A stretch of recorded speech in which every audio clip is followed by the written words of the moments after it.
What is up, everybody? Welcome back to another episode of Stay Hot. I'm Blaiden Kirk, joined as always by my two favorite co-hosts of all time in Matthew Spinauer and THEO Ash. Today we are rejoined by Bengal. Welcome back to the pod. It's great to have you. We're going to have a great episode for you guys today. Going to go over some, really it's just a deep dive into the NFL offseason, kind of a holistic view of it. We're going to go over some overrated teams, underrated teams. And I think we're also going to look at some offseason trades for next year that makes sense. We're already bored of all the trades that happened this year. We're already bored, so we're just projecting. I always see on like NFL or like ESPN, they'll post some like TikTok and all the comments are like, "You guys are bored already." That's how we are right now. But yeah, then when they'll post about like Kendrick Lamar's album and it's like ESPN and they'll like Photoshop him onto like Michael Jordan's head. They do that whenever like is he the GOAT? And it's like, is he the GOAT? Thank you, Bleacher Report. Well, okay. What is everyone's favorite song from the new Kendrick album? Mine. I liked Savior the most. I thought that it was a pretty good, like, holistic overview of kind of the message of the whole thing. Yeah, I liked Mirror. Hater. Yeah, in a move that's shocking to no one. I haven't listened to it, but you haven't listened to the new Kendrick album? Not a big Kendrick guy. It's not even that. I just, I think some people count down the minutes till a new album drops, and that's just not me. Like if I hear it, I hear it. I like a lot of Kendrick songs, but I'm not waiting for anybody to drop an album. It's not me.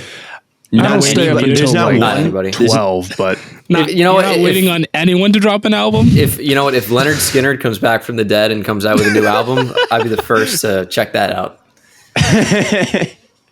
Are they dead? Are they all dead? Yeah, many of them died in a plane crash.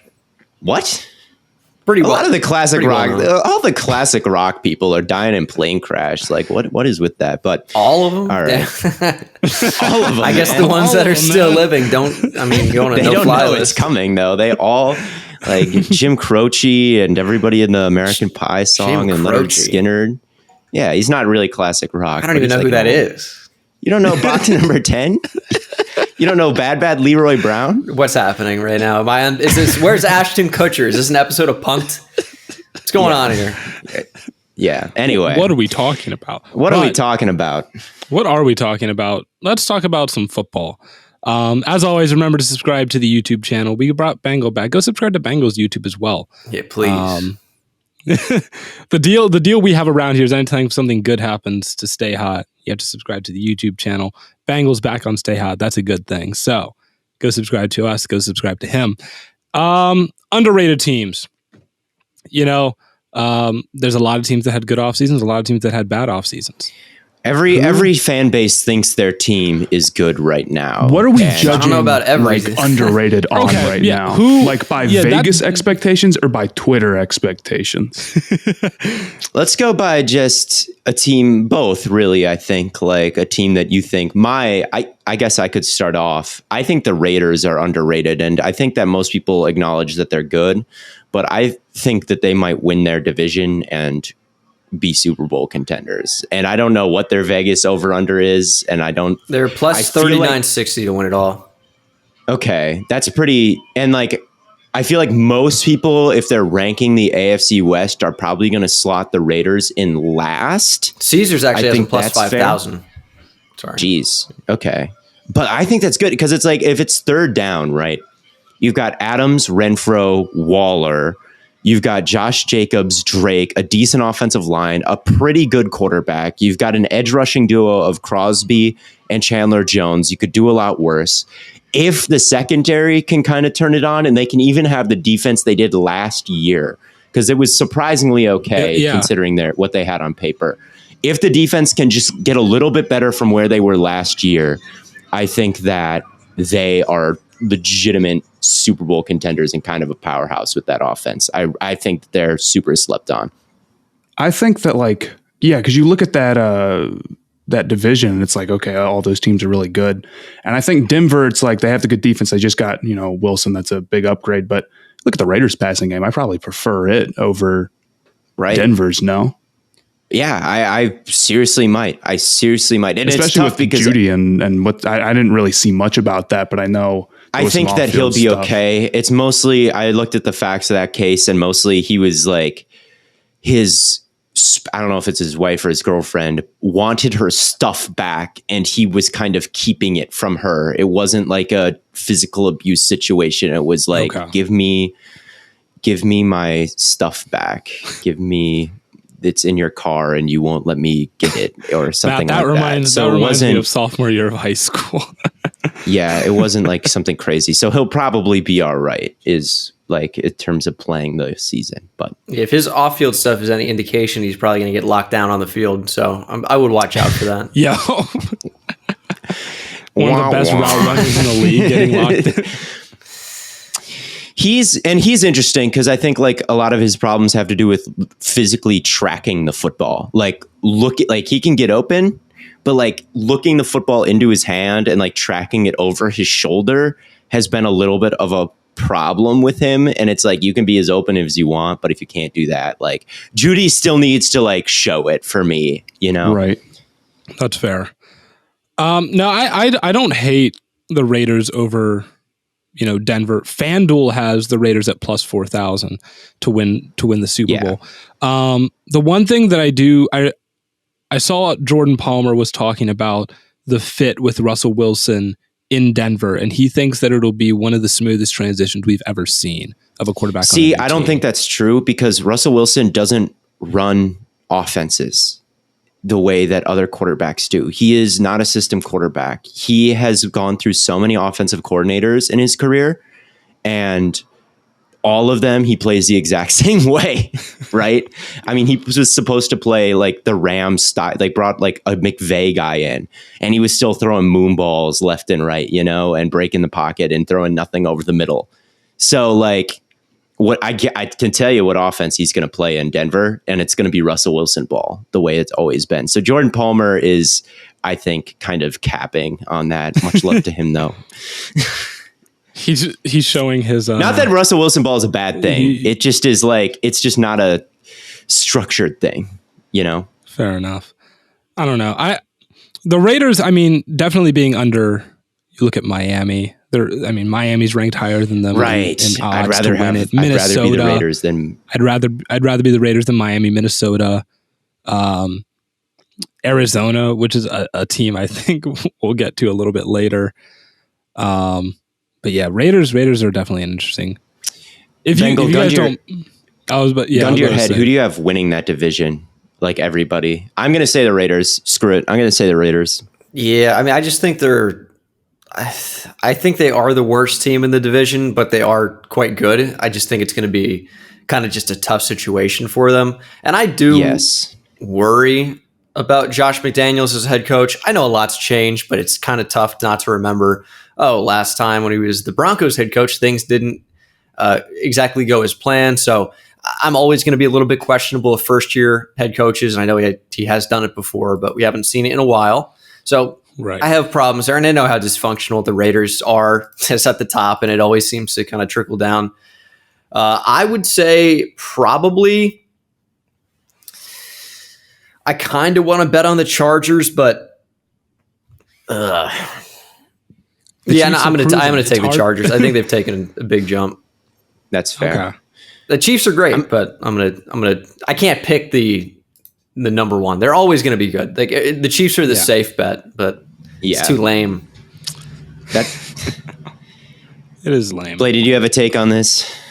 Not on the AFC West. I have another team that I think could be a little bit underrated, though. Let's just go to that then. So this is what is your team? Philadelphia. The Eagles. This guy. That's not a surprising take from you, Blaiden. I'm not. It isn't. Jalen Hurts MVP. I saw that. Jalen Hurts, man. And that's what that comes down to is that like you're higher on Jalen Hurts than anyone else everyone I know, else. but on the planet. Jalen Hurts' mom probably right there. Hey, she commented on your Jalen Hurts video, Blaiden. Wait, what? I'm like almost certain it's her. I'm going to pull this up right now. No, it was like Pamela Hurts. I'm like, that's not his mom. And then I looked it up and I think it was Pamela. I could be totally wrong, but I'm pretty It's sure you and his mom against the world here. She literally commented on his YouTube video about Hurts. It's me and Jalen Hurts' mom, and that's it. Jalen Hurts' mom, Pamela. I'm looking at it. Is that her name? Pamela, and Yep. his dad is Averion. That name rocks. That's a cool. That's, oh my that is a cool That sounds name. pretty cool. No, but the Eagles. You look at that division, and it's not a great division. Dallas is good, but losing Amari Cooper is going to hurt. You can't expect Trayvon Diggs to have 11 interceptions again.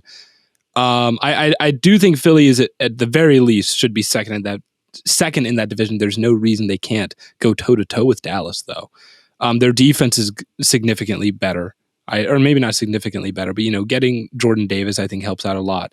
I think Nakobe Dean was a huge steal for them in the draft. And then it all does depend on Jalen Hurts kind of taking that step. AJ Brown, Devontae Smith, Dallas Goedert, and then if who's that?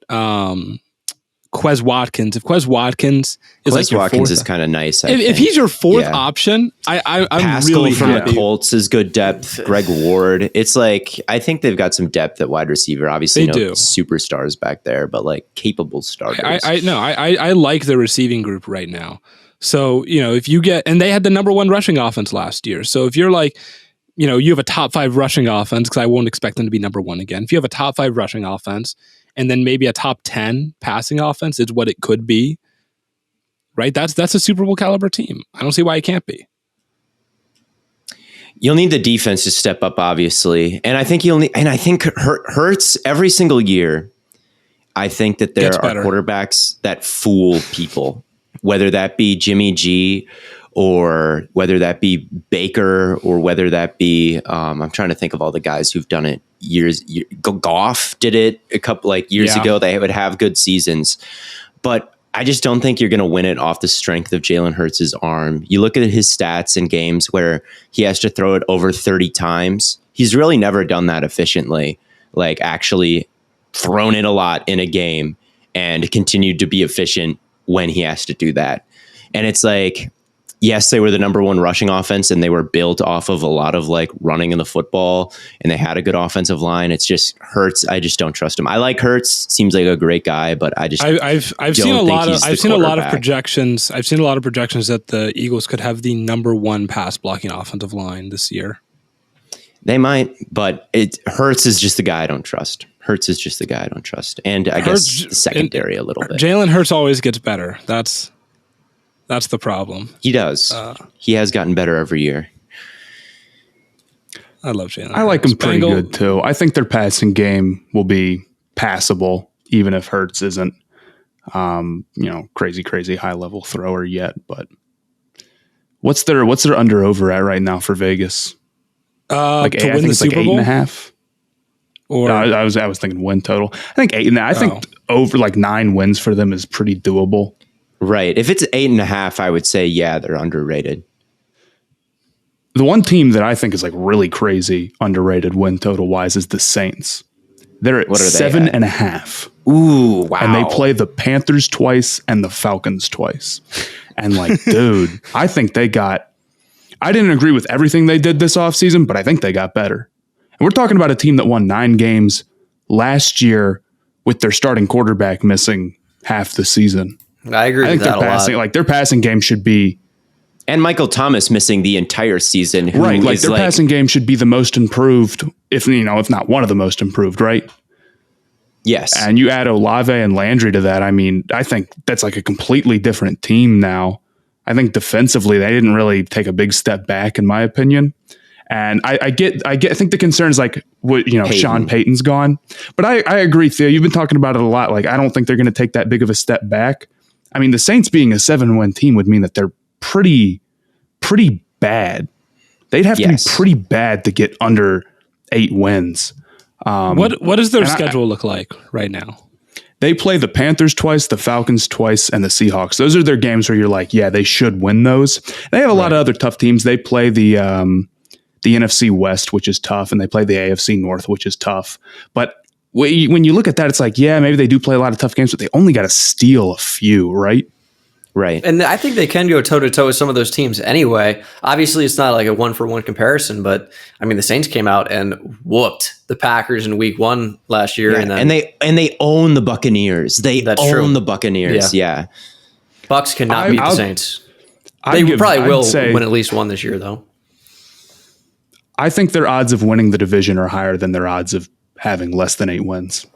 I like that. I don't think that's that crazy. No. I don't think it's crazy either. And the last time we saw Sean Payton miss a whole season when he was suspended for Bountygate, I believe they had the number one offense that year. They had their offensive coordinator now is the same as it was then. He's been there the whole time. So like Sean Payton is gone, but everyone in that building knows what's up. So yeah, I think that people kind of overrate his departure a little bit because it's like, it's the same, like the offensive coordinator has been there 18 years. Okay. Like I think he knows.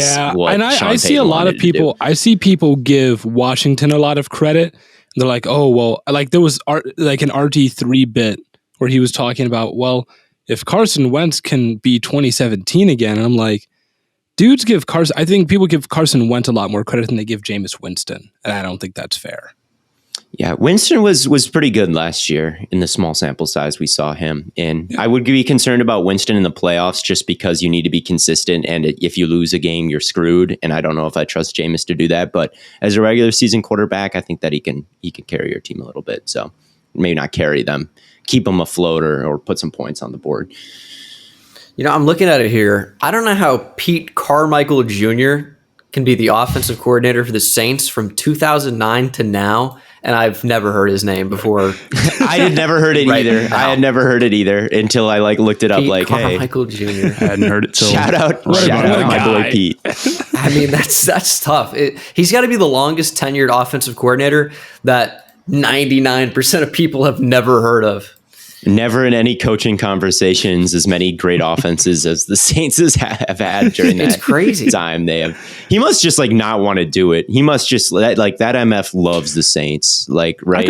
I can respect that though. I feel like I wouldn't want to move across the country and switch teams. Like I definitely would I think I'm surprised more coaches don't want to just stay with one team where they live. Yeah. Money. I mean, I guess that's true.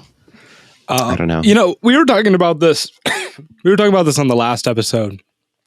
Bengal, did you know that Drew Brees has 2 Offensive Player of the Years, despite no MVPs? I knew he had at least one. That doesn't really 2 shock me. Or anything. He's led the league in passing, so many times. It's funny that no one will ever take that into account on his legacy. Is like when they look at Drew Brees, they're going to be like, "Oh, he had no MVPs, no awards." It's like he had 2 Offensive Player of the Years. They don't care. Bengal, who do you think is the most underrated team in football right now going into next year that'll vastly shock everybody and outperform all I don't know if I'm going to take exactly that approach, but looking at odds here and the over-unders, I'm going to tell you 2 bad teams that I think could potentially outperform based on what I saw last year. That's first the Texans. The Texans are really bad. I think everybody knows that. But the Texans were surprisingly competitive down the stretch last year, and they beat the Titans, who I know the Titans aren't great, but the Texans have their over-under at 4.5. Yep. They won 4 games last year, and I think they got considerably better. And if you expect Davis Mills to take any type of a step, I think they probably do hit the over on 4.5. I don't think it's by much, maybe 5, but I think, they were competitive. They played hard last year, and I don't know if they're going to be the worst team in the league, and they're expected to be the worst team in the league. So that's the only reason why I'm saying them. I don't think they're going to make the playoffs, of course, but I don't think they're the worst team in the league. And then I'm going to pick the Jets because I think, maybe you expect Zach Wilson to take a jump. You got more weapons on offense. I don't think Garrett Wilson's going to be some type of crazy contributor year one, but I think he's going to be okay. I think he's a step up from some of what they had. Their offensive line's coming together more. You got Laken Tomlinson, really trust AVT at right guard. Mekhi Becton's got to stay healthy. George Fant's fine. Their offensive line's pretty good. And then their defense has taken a lot of steps up. So if you have Carl Lawson coming back, you can treat that like a new acquisition because he didn't play last year because of the torn Achilles, I want to say. You got Bryce Huff as a rotational pass rusher, Jermaine Johnson as a rotational guy. interior defensive line is already good. John Franklin Myers, Quinn Williams, Sheldon Rankins, like they've got a team. Like, are they perfect? Certainly not. They have holes, but I think that's a team that's going to win more than the what are they predicted to do here? Is it 6.5? 6.5. I mean, I think they're the going to be some Texans and half. Jets. The Texans and Jets both have the worst odds in the AFC to win the conference. And I'm like, those teams could both be better than Jacksonville. Mm-hmm. Those teams could both be better than like, I guess that's really it. Jacksonville, but like maybe Pittsburgh. I don't know how good Pittsburgh will be. But like we talk, I think we've talked about before, like the Jets, like you're getting close to the point where, you know, they don't have to make the playoffs, but if there's a Bengals this year, it's the Jets, right? Yes. I think that's the take. Like, you've got the young wide receiving core. If Wilson can continue the trend of like these historically good rookie seasons that we've seen recently from Justin Jefferson and Jamar Chase, and, you know, maybe doesn't beat that record, but like it's been shown that wide receivers can come make an instant impact. If he can have anywhere close to that kind of thing, and Zach Wilson, who I don't love, and I don't think Zach Wilson is all that great. I think that he is incredibly jittery in the pocket.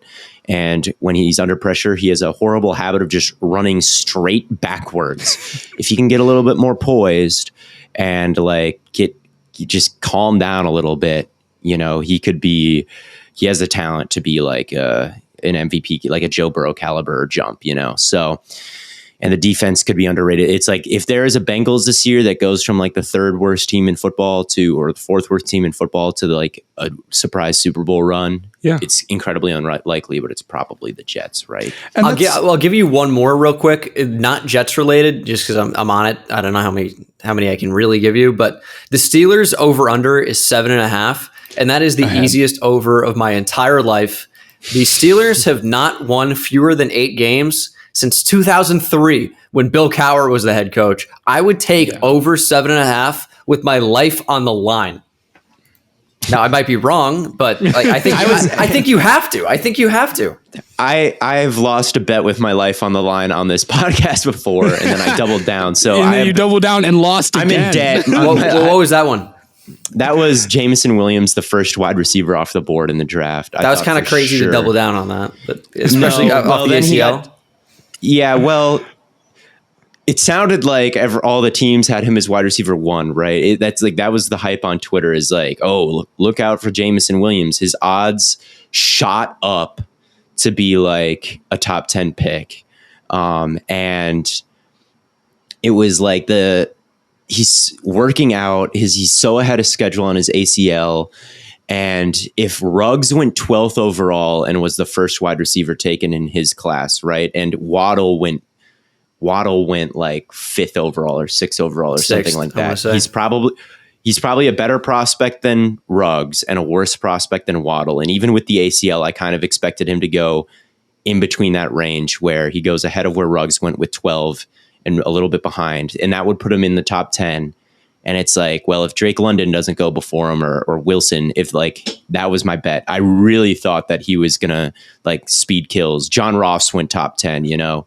Henry Ruggs was wide receiver 1. I was like, Jameson is a better player than all those guys. Yeah. He'll be the logic's there. 1. I give you that. Yeah. But I think it was I probably shouldn't have life.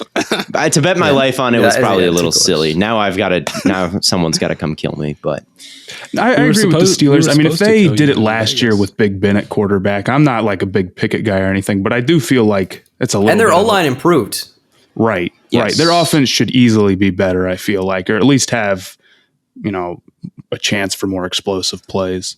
I don't know if I would say better, because the reason that Ben was able to survive behind that offensive line is his quick release. And that's why I liked Corral. That's why I liked Corral better. Like, Ben gets the ball out quickly. That's why I don't know if it's a quick release. It's like every play was designed to go 2 yards. Yeah, but he has the fastest release in the NFL. He decides to check it down. Well, yeah, no kidding, because every play is designed to go within 3 yards. So, he looks at the defense. Right? Like, he looks at the defense, and if it's not like immediately clear that like the deep post is going to be open, he's like, okay, hitch hitch, check down hitch. The hitch will be open. They're playing off. I'm taking the hitch that's immediately. The thing. Is Pickett going to be able to do that? Right. I don't know if Pickett does that to the same degree that Ben does. And even even an improved offensive line, they're gonna run the damn ball. That's what they're gonna do. Yeah, it's Najee season. It's Najee. Take him in fantasy early. That dude's getting 400 touches. Like he might be the number 1 overall fantasy pick. Do they still have Snell? They do still have the tone set. He's not getting any touches. It doesn't matter. He's not getting any touches. Who they signed? They signed James Daniels. They signed Mason Cole, who's not good. They signed could be Dotson, right? No, they've had Dotson. Had him. They drafted him. I thought they got one more interior offensive lineman. I did too. Dotson is their other one. Pickett versus Roethlisberger. I do think that Pickett unlocks more things than Roethlisberger did, and I think that they're going to run him. I think that he's going to be. I would bet the over on Pickett rushing yards, just because if you listen to Tomlin talk all of last year, he was like, well, Ben's not mobile. We want a next we're getting a mobile quarterback. Like he literally said that in press conferences multiple times on how like mobile quarterbacks can open up the offense and how Ben wasn't that. So I would anticipate like a pretty heavy dose with Matt Canada of maybe like RPOs and stuff like that and read option. I think that we're going to see a lot of, stuff like that with Pickett, and he's going to be keeping he's going to be carrying the ball a decent amount as well. I think that's what Matt Canada will want to do. Bengal, they didn't get anybody else. It was just me thinking like Kendrick Green's going to be still there and he can play guard instead of center. So I guess some ways. Who knows? You got Miles Jack too. It's kind of a fun one. We'll see if he's good. I like Miles Jack. He's been good. TJ Watt will probably he's okay. He'll probably be decent again. I don't know. I think 8 wins. This is not the worst iteration of the Steelers that we have ever seen, Right. So, right. Yeah. They're so well coached. Their defense underperformed last year. I don't think it plays as bad. Like outside of TJ Watt, I don't think their defense was as good as it could have been. The problem is who's playing corner. Witherspoon. Yeah. Keller Witherspoon was actually not bad last year. Hayden's gone. No, he wasn't. Who was mid was why can't I think of his name? The safety, the former Minka Fitzpatrick was not that good last year. If he can bounce back, you feel better about their secondary. If he was just a down year and it's whatever. Yeah, definitely. I remember I was the secondary watching because I was trying to look into why was he underperforming. A Steelers reporter was talking about how they were kind of playing him out of position a lot. Not really in the same way that he was in the year prior. So I wonder if he was just uncomfortable maybe. But I really doubt that defense isn't as good as it can be. Overrated teams. Theo. This one's harder. I agree. I couldn't come up with as many names. I couldn't come up with many. One I actually listed as the Jets, but I don't know if I'm going to say them. But so overrated, projected to get 4.5 wins. The thing is, if you ask anyone, the consensus underrated team right now is the Jets. I think I knew one of us was going to say the Jets, and I think everyone expects them to make this big leap because the roster is right there. And it's there's still Zach Wilson, and I still think that he is kind of a questionable quarterback. And if Sauce isn't great right away, do they have anyone who could shut down wide receiver ones? I don't think they need to worry about that. Is Jermaine Johnson and they're very boomer bust team to me, where they're simultaneously could really vastly overperform, and they could just be easily the worst team in their division again. So, but I'm not going to say them. I'm going to say the Cardinals. I'm going to say Arizona. I think Arizona is sneakily one of the worst run organizations in all of football. I think that they lucked into Jack Easterby not liking DeAndre Hopkins and that they could trade for him. But outside of that move, they are so reactionary and they just do short-term stuff all the time. And they're oh, Kyler is unhappy. We should trade for his college teammate. That'll fix it. We'll make him happy that way. And they trade a first-round pick for a guy who on an expiring contract who is not a phenomenal wide receiver. And it's like stuff like that, the Zaven Collins pick, and like all the linebackers they draft, taking Isaiah Thomas and not really having a vision for him. The GM, Steve Keim, like some of the issues that he's had, and hiring Cliff Kingsbury as this like offensive guru, even though he hadn't had a winning season in college, despite the quarterbacks that he had. It's like very kind of short-sighted with everything. And I think like, I like Kyler. I think that Kyler is really good, especially early in seasons. I think that he is capable of some absolutely incredible feats of athleticism in quarterback play. But again, very much an out of structure quarterback. Kind of the same thing I was talking about with Russell Wilson, where it's like, over the middle, is that always going to be there? He plays a very exhausting brand of football where he's running around, and it's like over 17 games, that's just a lot of running around for everybody, you know, and then he gets hurt and they've fallen off 2 years in a row towards the end of the year. And now they don't have DeAndre Hopkins for the first 7 games. I think it could be kind of a really bad year for them. On defense, they didn't fix the cornerback room. Again, their secondary was playing good towards the first half of last year, and you're like, how are they playing good? They have like no talent there. And then they fell off and they didn't fix anything. So it's like, are they going to play that well again? I just don't love the roster. I don't know what their win over under is. I probably should 9.5. 9.5. That losing record, I think, is possible with this team for sure. And I think that we could see a Kyler trade.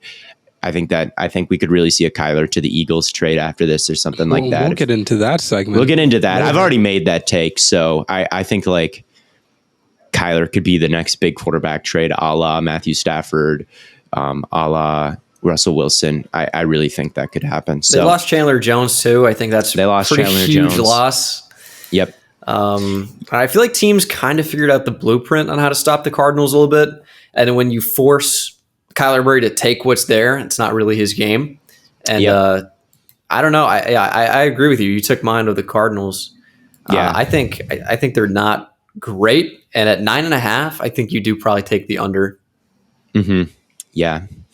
They're the team that stuck out to me. The Jets, I say half-heartedly because I don't want them to be my Bengals this year, where it's like I see the vision for them being good, but it's like I'm maybe not as high on them as reaching that ceiling as some people are, but I do like see the vision with them. But the Cardinals are my team where I'm like, man, this could be a disaster. I mean, I hate to do this, but the Browns at 9.5 is also. I was going to say the Browns. Tough. This is the first time. This is the first time ever. And this is the year they actually have a quarterback. Matt, can I take this? Go for it.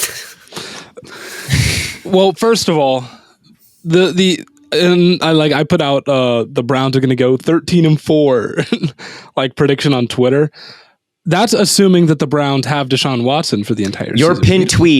Your pin tweet is February 5th, 2023. The Cleveland Browns will be Super Bowl champions. Fire Listen, emoji, I can be dog hopeful. emoji. I can be hopeful. I can be hopeful, forever. And every single week, I will. If the Browns lose, I'll be sulking. Like I'm going to be upset. But this was before the Watson trade too. You thought they were this pinned. Listen, we don't know who's going to be quarterback week 1. It could be Jacoby Brissett. True. Right? If Jacoby Brissett plays the first 8 games, we might win 2 or 3 games, right? And that's not even, talking about the interior defensive line, the front 7. It's a mess. Like we don't have Clowney. The only guys on that front 7 that I think are any good are Myles Garrett and Jeremiah Owusu-Koramoah. Everyone else, I would be okay if we cut today. Like it's bad. So teams are going to be able, like Theo, you talked about the Browns are going to be the next Chargers. That's very possible. I think teams are going to be able to run the ball very easily on us. And if we don't have Deshaun Watson, then we're going to struggle offensively. Like I love Nick Chubb, but we can't just what are we supposed to do? Just not throw it ever? No. Yeah, the looming suspension really makes that under half decent. Yeah, I think that I would tend to agree where it is like the defense. Yeah, the next Chargers is what I was saying. It's like the front 7 could sabotage everything. And if Denzel Ward, who's injury prone, misses some games, it's like the defense could sell. We have depth at corner. I'm not worried about our I think our secondary is fine, even if Ward gets hurt. We have so much depth there. I'm not worried. There's a lot. Yeah. No, Browns under it's not a bad take. Yeah, it's just that they didn't do enough to put anything in the front seven. I think Treader kind of stinks as a loss. Their offensive line's still going to be good, but I forgot about that does suck. Losing, and I don't think they're amazing. I also don't think their receivers are that like they have okay weapons outside of running back, which they have. Amari Cooper. They have 3 good running backs. But yeah, if Amari Cooper were to go down, it gets dicey really fast. Even if you have Watson, there's no one for him to throw to unless you're really high on David Bell, who ran a 4.65. And he's Peoples Jones is the number 2. Yes, but even Peoples Jones is not a very nuanced or elite wide receiver at all. So if Cooper goes down, the offense could struggle even with Watson. So, and we haven't seen Watson in a long time. So I tend to agree that they could be a little overrated. But they could also breaks my heart. They could also be really good. That's the thing about these.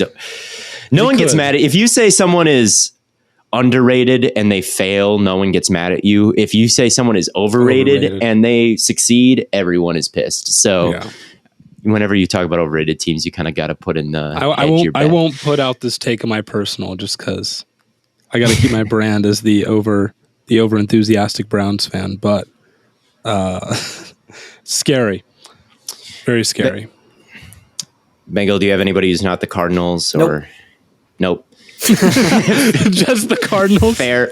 The only overrated team. I think Washington, the Commanders, might be slightly overrated. I think they could really stink. But I will say I haven't seen many people over. That's the thing. It's like I don't even think anybody likes them that much. I've only seen RG3. That's it. I'm seeing a lot of Commanders to the Super Bowl takes right now, and guys, I just don't agree. I kind of have one more, but I don't even think they count as overrated. The Patriots. I think I disagree.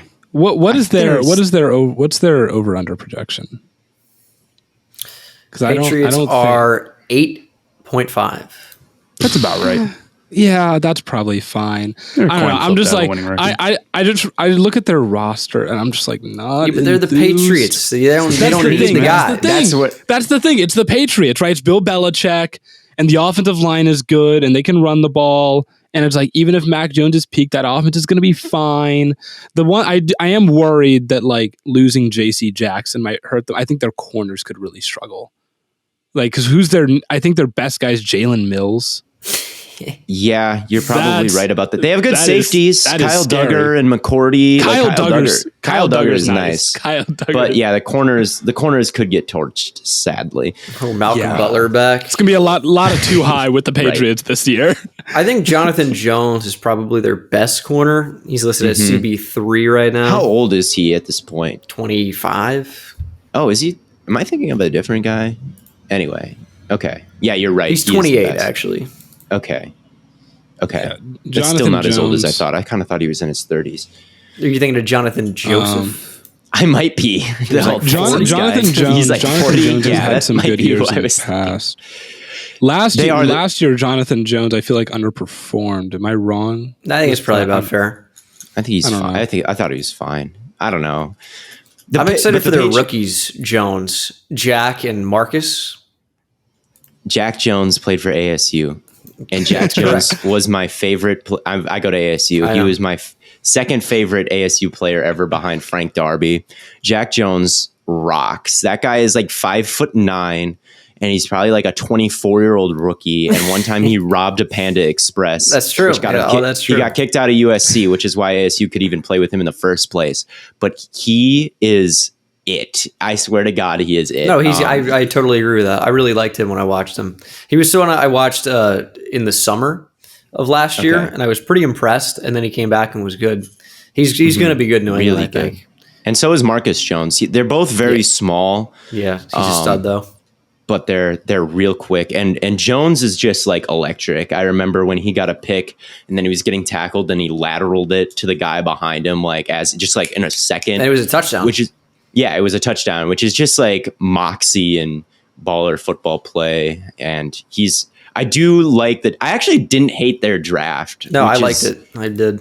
Which they got no first round. They got no first round caliber talent, I think. But in every other round, they got like guys who are worth second rounders. Jack Jones, maybe not a second, but like he's good. Marcus, Tyquan Thornton is more than just a speed guy. I actually really like their draft. Pierre Strong. I actually really like Kevin Harris. Like if you go back and watch Kevin Harris in 2020, 2021 is not worth watching. 2020, he was quite good because he wasn't injured. 2021, he was injured and not great.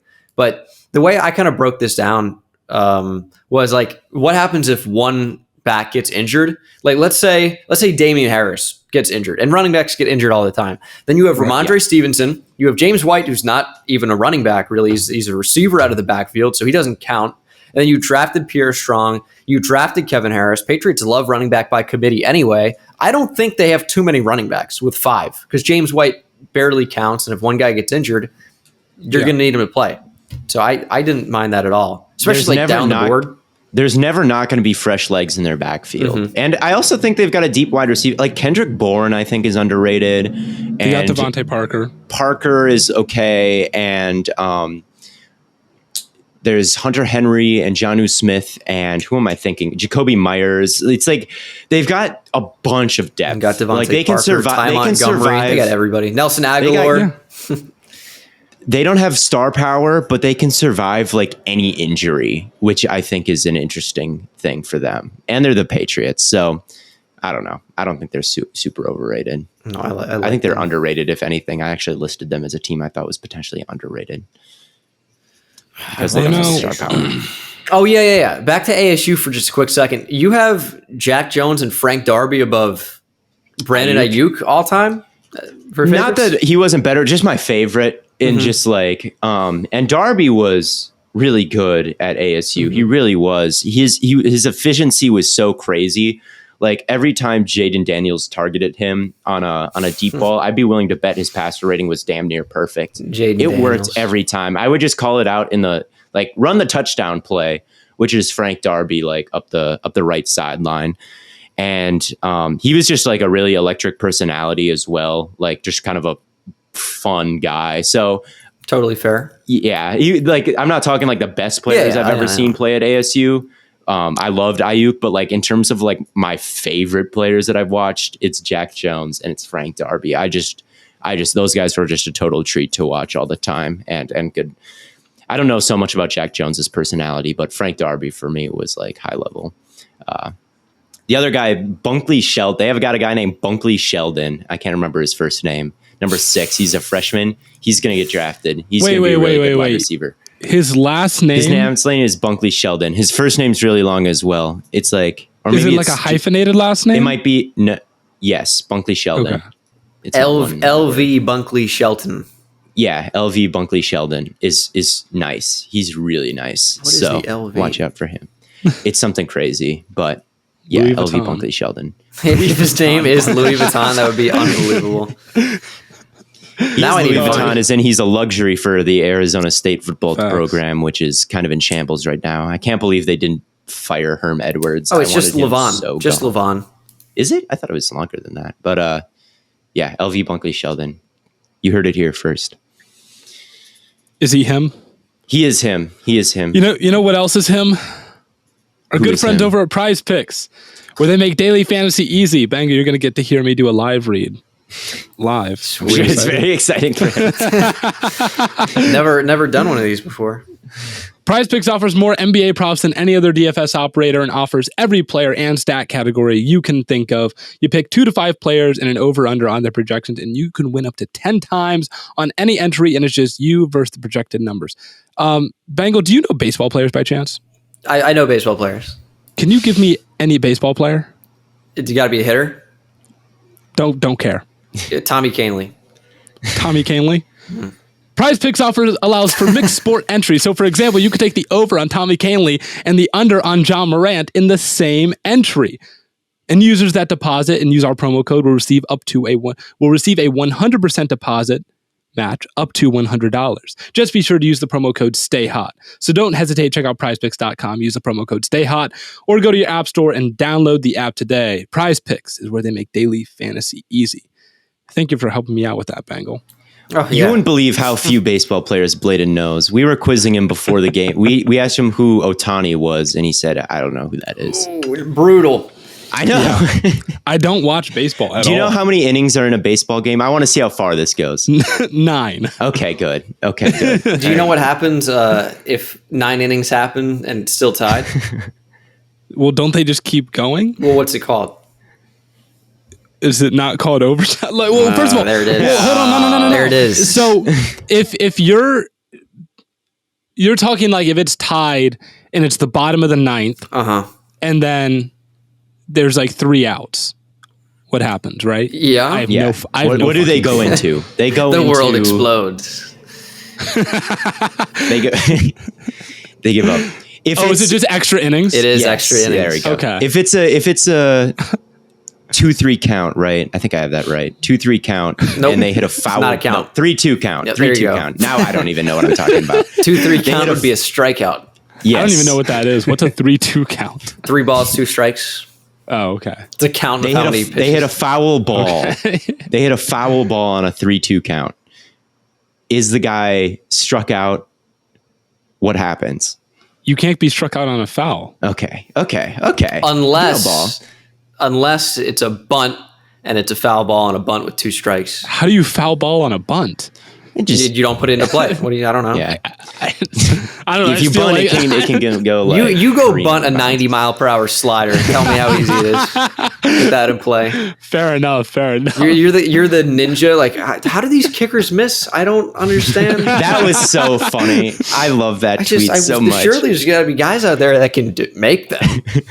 So yeah, it's the guy who kicked it. He just happened to miss. Yes, happened to miss.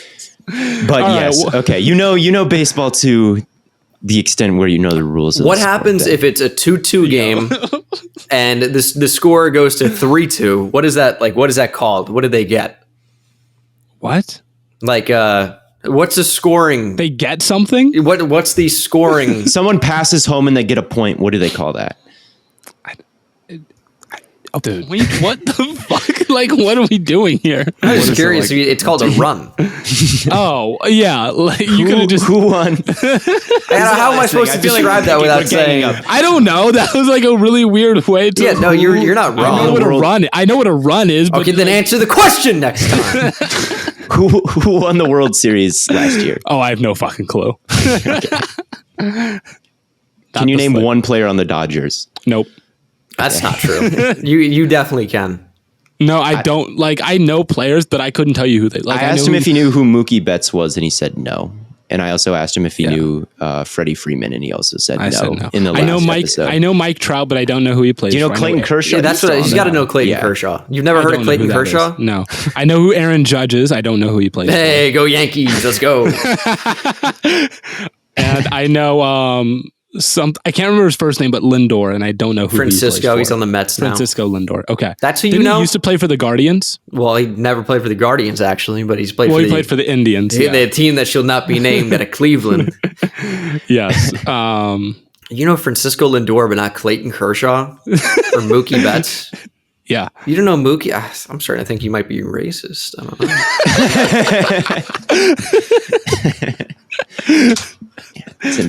Gonna get me canceled on my own podcast. He's a good bowler. I don't know if you knew that. Well, I know you didn't know that, but yeah, I didn't know that. Yeah, I know you don't know what team he is or who he is, but he's a great bowler. Mookie Betts, that bowler? I actually did know that. that would have been crazy. Who do you think you are? I am. Pete Weber reference. Little PBA action. That's the only thing I know. I used to love bowling though. I was in a bowling league. Not surprising about you. I also golfed for 12 years. That one did surprise me. No, I could buy that. All right, let's get back to some football. Potential offseason trades for next year. This is we're already bored. Yeah, there's nothing else to talk about this year until the season happens. But Theo, you brought up Kyler earlier. Kyler to the Eagles. It's happening. Kyler to the Eagles, which goes against Jalen Hurts MVP, of course. It does. It is a strike against the Jalen Hurts. It is hedging or shorting the Jalen Hurts MVP take. But, yeah, I know. This was such a crazy offseason, and I do wonder if it's going to be kind of the norm going forward, especially with wide receivers and how much they're getting paid. I think that we're starting to see some disagreements on how much guys are worth, and some contracts have kind of jumped the shark, and teams we're starting to see it, unwilling to pay some of their franchise guys because it's just so expensive. And I don't see why that would be different next year. So we thought it might be fun to talk about some of the big trades we could potentially see next offseason that could make that offseason maybe just as crazy or slightly crazy like this one was. So Bengal, I don't know if there's anything that comes off the top of your head. I know you're a Madden rebuild guy, so you probably do a lot of trades. Praise. Yeah, you are a Madden rebuild guy. You have probably completed some trades in your day. Are there any that you like or could see? Just looking ahead, nothing too serious. We're not going to hold you to any of these takes, but like we might. You know what I'll say? I find it interesting that Blaiden always goes to you first, Theo, when Spawn Hour's over there. Just maybe he's waiting for you to ask him. I've got one. Well, no, the only reason I threw to Theo in this instance is because he brought up the Kyler thing earlier. I thought he would want to elaborate on it. Yeah, I've already elaborated on TikTok. Kyler good, mad at the Cardinals. Okay, Matt, do you have anything then? Brian Burns. If he does not have like an elite season, he's going to ask for like top 5 money. And if he's not actually top 5, it would not stun me if the Panthers don't pay him, because they could extend him now. They could extend, and I think they're iffy on doing it. And I think that Brian Burns is right now in that space of really good, but not elite, like top 5 pass rusher. And those are the type of dudes that teams are afraid to pay. That's the exact type of contract that teams are afraid of.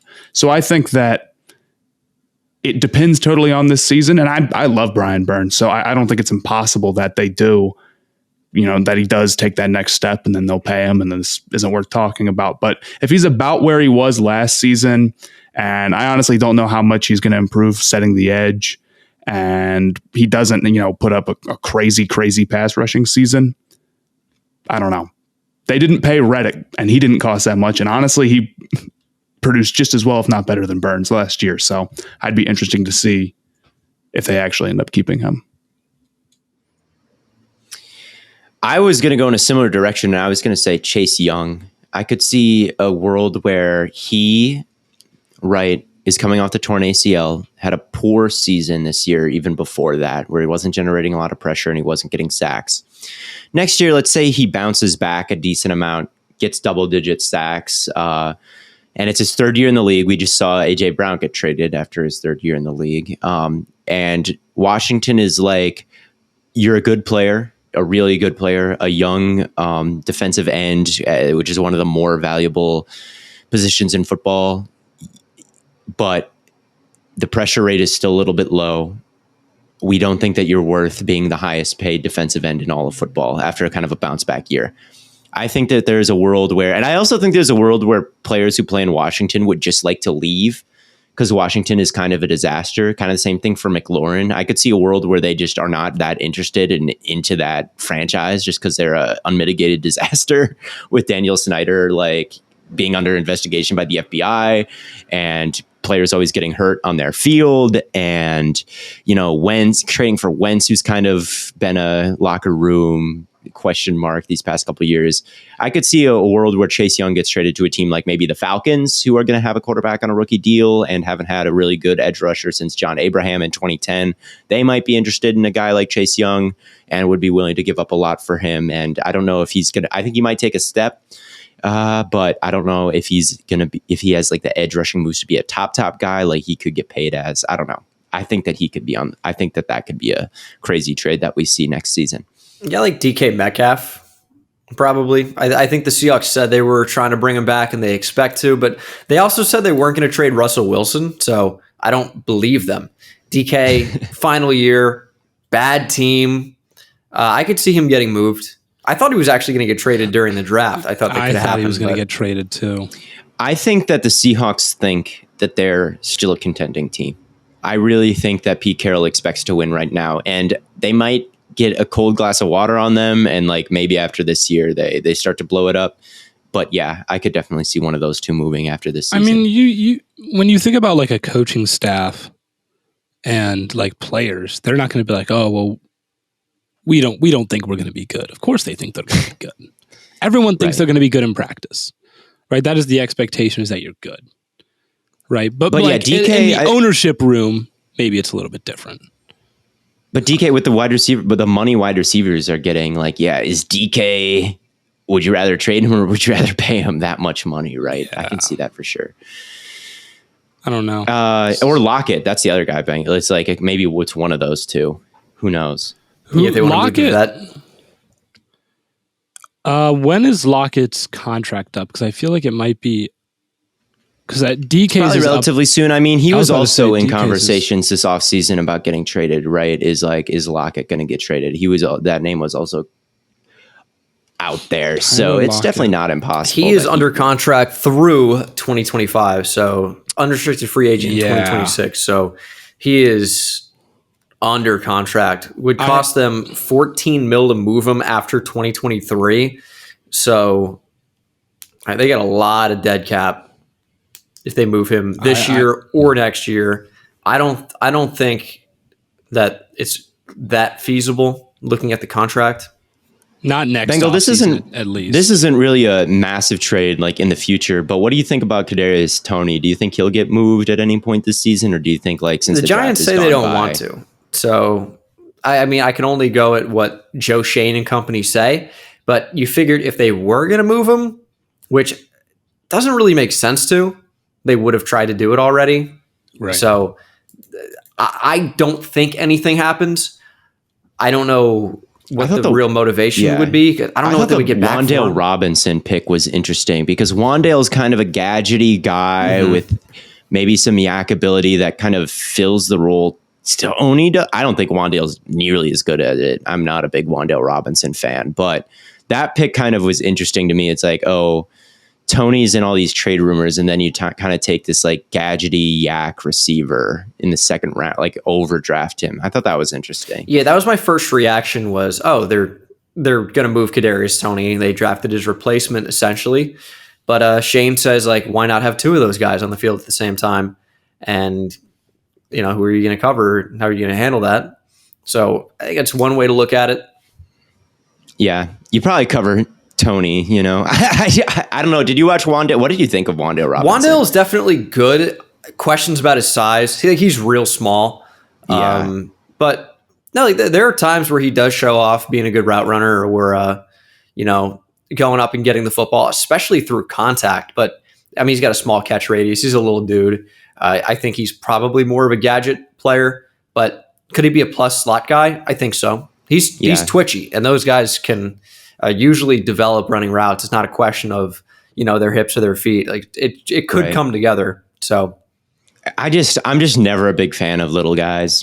I think like if you just avoided them altogether, you would not regret it more times than you do. Like I think Rondale Moore had substantially better tape than Wan'Dale Robinson. And I know Moore. I think they were asked to do different things. I think Rondale was more of a receiver, whereas Wan'Dale was kind of more of the guy they moved around a little bit. Like when he was at Nebraska, he was like basically a running back for them because of injury. And then I don't know, like hopefully his best football is ahead of him, but I probably viewed him as like a 3-4 guy instead of a second round guy.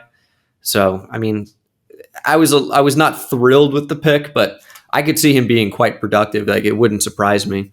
I think he's a good football player. Just don't think he's an elite prospect.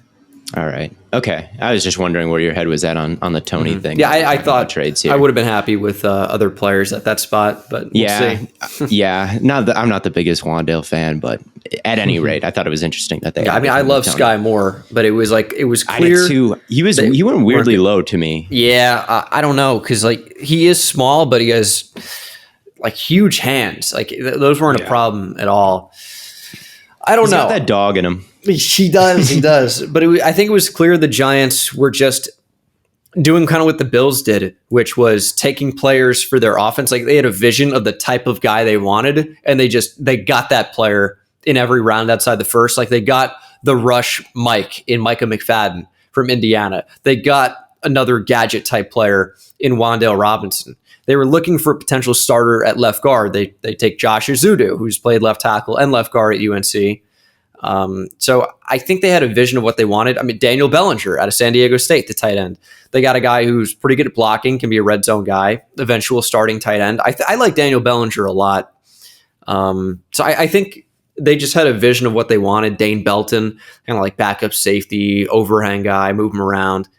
They just had a vision, and I thought the Bills did that too. They got James Cook receiving back. They went after J.D. McKissick in free agency, couldn't get him. He went back to Washington. So I think you're seeing some teams just draft for the player that they want, opposed to what the consensus big board is, and it's worked for the Patriots more often than not. So we'll see. Yeah. Ooh, Blaiden, do you have a big trade from the future? I don't have a big trade. I don't know. Like, I look at the Bengals and I'm like, I think one of those receivers could be gone. Burrow. No. What? They're trading Burrow. They're trading Joe Burrow. No, I think either Higgins or Boyd. They're both going to be up for contract. And I think Higgins will be the one that they probably keep because he's better. But I wouldn't be surprised if they traded him because you're probably going to have to pay him more. He's really good. I think it would come down to whichever one you feel like you're getting a better contract with. Yeah. And it might be Boyd. Because I think I could see a team paying Higgins a bunch of money before I could see a team paying Boyd a bunch of money. I could see Higgins getting Dallas. Who did they pay? Michael Gallup. I could see him getting Michael Gallup money. I think he's better than Michael Gallup. He's better than Christian Kirk, that's for sure, in my opinion. So the Christian Kirk contract's like fake money, though. It is, but at the same time, I can't help but think that kind of, in the eyes of the GMs, like kind of fucked everything up when it comes to the wide receiver market. Even though it's a lot of like fake money, agents are still going to come to him and be like, well, Christian Kirk, and then say the like, what was it? 3 years, 70 million. So that's stupid. Like the number that guys are going to, even though there's like asterisks on asterisks, agents are still going to be like 3 years, 70, that's what Christian Kirk got. So I still think that even though that deal wasn't quite as real as it initially seemed, I still think that it kind of threw a wrench in all these wide receiver deals. Yeah. Higgins, I think could get a lot of money. Right. And if the Bengals don't want to pay him, that kind of like, if the Bengals are like, he's really fucking good, but we just can't because we're going to have to pay Jamar Chase in 2 years. Yeah. If they think the same about like the Chiefs with Tyreek Hill, why they were comfortable trading him is like, we have a quarterback that's good enough that we don't need to pay wide receivers like a shit ton of money. So if they think you're already going to have a guy like, it's like, do we need Jamar and Higgins? It's like, we'll get Jamar and we'll let Boyd stick as the number 2. We can draft another guy to be the number 2 or the number 3. Yeah, but Boyd's like a slot guy though. I think they kind of have the perfect trio. They do. But I don't think they're going to be able to keep all 3. I don't think like either Higgins or Boyd I could see getting traded. The other guy that I was looking at is Theo. You were talking about Arizona. If they underperform this year, it's very reasonable that they just blow it up. Yep. And I think Budda Baker could be gone. Yeah, I could see that a little bit. Some other names I wrote down, Dalvin Cook. I think that once the Justin Jefferson deal kicks in, you're already saving like $8 million by cutting or trading Dalvin Cook if you're the Vikings after the season. I think that you could see that. Calvin Ridley, I can't imagine that the Falcons will be too keen on keeping him around after this year, and I think he's still under contract for a bit. He's weirdly old. He's like 29. Yeah, he was a 25-year-old rookie. Which is crazy. 24-year-old. Crazy, especially like this year it's a little bit more normal because the COVID year gave everybody an extra year of eligibility, but like, man, he was an old rookie. And that's why old rookies are bad, right? Is like, you're in time for a second contract. You're out of your athletic prime. Right. Oops. But tough. Anyway. Does anyone else have any those more? Are some other names. Any more trades? Bangle, you have any more trades? I think the Giants could do like a pick and player swap. If you move like, we'll say first from the Giants and Daniel Jones for Patrick Mahomes and a first, I think I'd be interested in that. One more question. I know you probably talked about this on your channel, but to be completely blunt, I didn't watch it. If you did, what were your favorite drafts? What were your favorite drafts from this year? For teams, I kind of rated a lot of the drafts highly because I thought it was a really deep draft. So Yeah. I kind of felt like everybody got value. I don't know. Let me go and see who I had individually ranked very high. Like no one comes to mind like very clearly, but in terms of overall draft grade, I had the Falcons pretty high. I had the Ravens very high. I thought the Panthers have a really high potential draft. They drafted basically all athletes. Who is your quarterback one?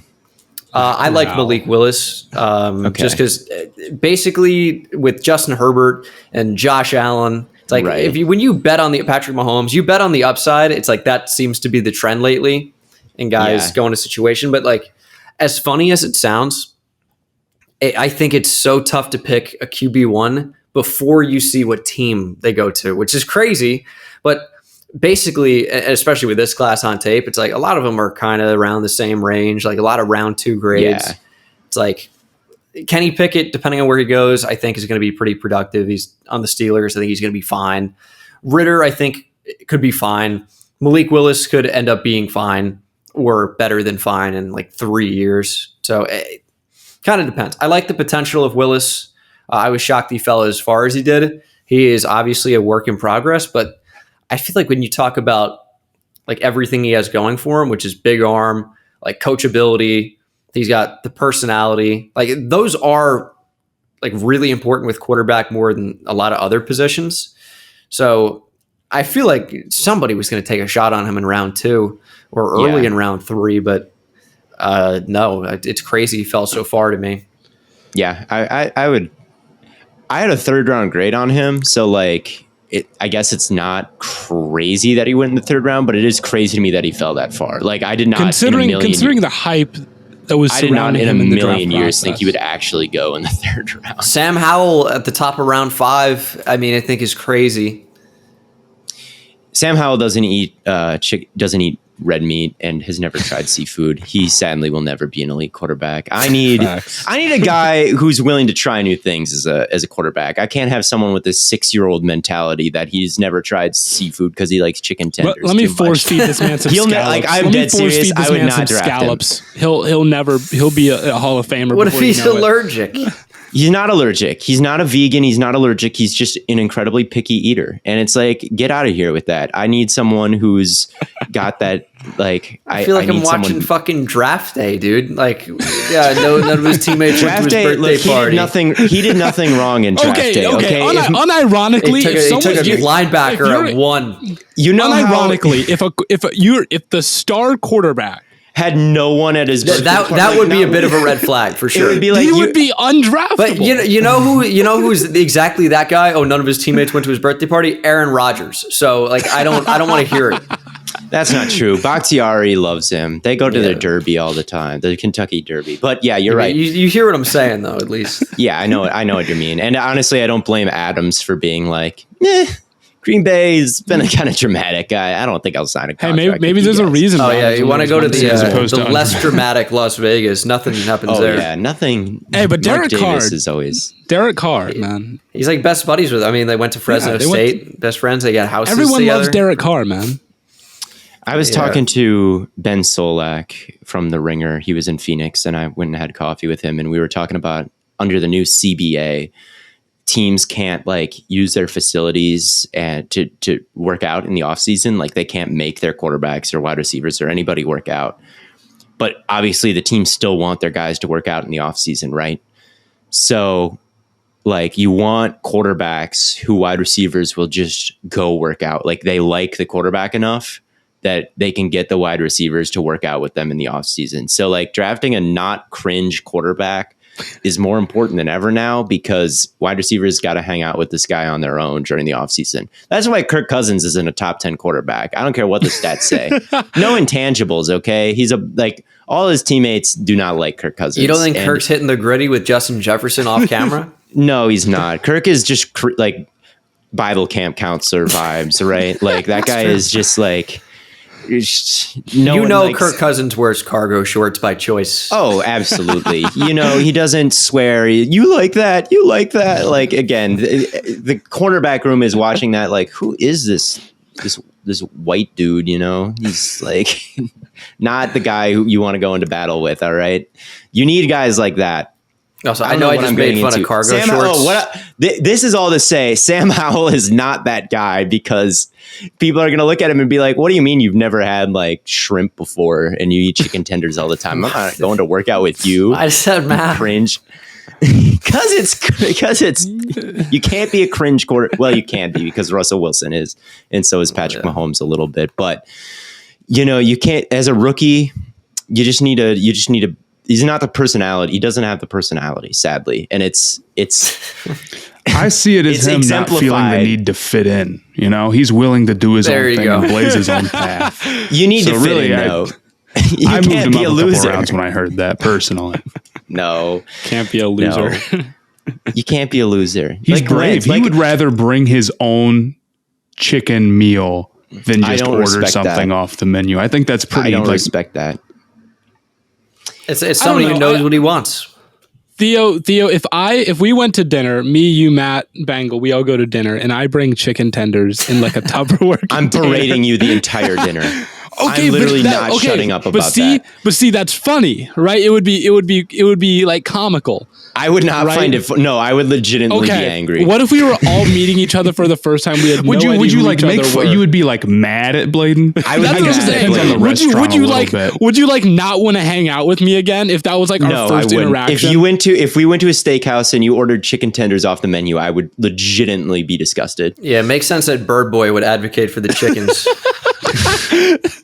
Yes, I'm concerned about the chickens. Like, I don't eat chicken because I like. I can't take pictures of them if they're all dead, man. Wow. This one is really yellow. Can't get it. Why don't you eat a animal that doesn't matter, like a cow or something like that? Oh, Jesus. Anyway, but the wide receiving room. Look, the wide receiver room of Heineke, Wentz, and Howell. McLaurin's out of there. That's all I'm going to say. That's all I'm going to say. A McLaurin trade's not unrealistic. It's not. It's not unrealistic. Terry McLaurin to Chicago. Hey, Mooney. I like that. I almost wrote that down on my potential trades. All the Chicago fans think it's going to happen. Oh, do they? I've seen it a million. Justin Fields combo? Give them something to believe in. Well, I've made a video about this on TikTok where I said Sam Howell is too picky to be a great quarterback, and I got sounds like it would be on TikTok. I could see. Yeah, it is a TikTok caliber take. It got like 200,000 views on there though. But all the Bears, I saw a bunch of like Bears fans being like Terry McLaurin to the Bears confirmed, which just goes to show that fan bases with young bad quarterbacks are the most unrealistic. Wow, Justin Fields hater. I actually kind of like him, but he is bad at the moment. He was bad last year, sadly, but he could turn it around. I feel better about him turning it around than Tua. Give him some help. Give him some help. He has no help, man. The Bears are so screwed. If we're talking about the worst team in football, the Bears are probably it, right? Looking at the roster. Yeah, they fell off plus ratio. Yeah. Someone needs to get a Lions job in that building, sadly. I fear. The Lions are kind of a sleeper. I almost said the Lions is an underrated team. I think the Lions could, but I think really think they're not going to be that bad. I think their offense honestly looks kind of good, and I think Jared Goff will be okay enough for them to be respectable. Yes. They got DJ Chark for a year. Kind of cool.